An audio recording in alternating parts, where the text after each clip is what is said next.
উত্তরে অর্থাৎ উত্তরবঙ্গে দুর্যোগ অব্যাহত। ভুটান পাহাড়ে লাগাতার বৃষ্টি হচ্ছে আর তার প্রভাব পড়ছে উত্তরবঙ্গে। যেমন দেখুন এখানে আলিপুরদুয়ারে পানা নদীতে একেবারে হড়পা বান। এই হড়পা বানে কি ক্ষতি হলো কিছু?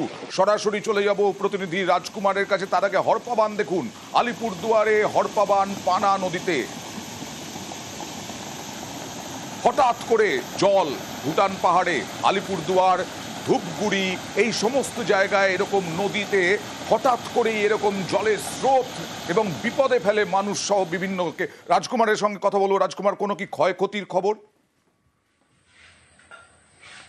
দেখো অয়ন্দা, এখন পর্যন্ত কোনো রকম ক্ষয়ক্ষতি নেই, তবে কালচিনি ব্লকের যে সেন্ট্রাল ডুয়ার্স, সেই সেন্ট্রাল ডুয়ার্স এলাকা কিন্তু একেবারে জেলার অন্যান্য অংশ থেকে এই যে পানা নদীতে হড়পা বান, সেই হড়পা বানের জন্য বিচ্ছিন্ন হয়ে রয়েছে।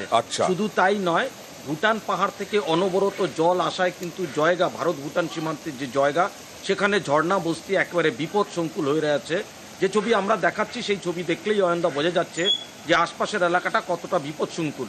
এবং এই যে পানা নদীতে এইভাবে নিয়মিত যখন আচমকা হড়পা বান আসে, তখন এই যে প্রাণের ঝুঁকি নিয়ে কিন্তু মানুষকে পারাপার করতে হয়। এবং অয়ন্দা, এখানেই বলে রাখি যে ইন্দো ভুটান নদী কমিশন কিন্তু কেন্দ্রীয় সরকার নাকচ করে দিয়েছে।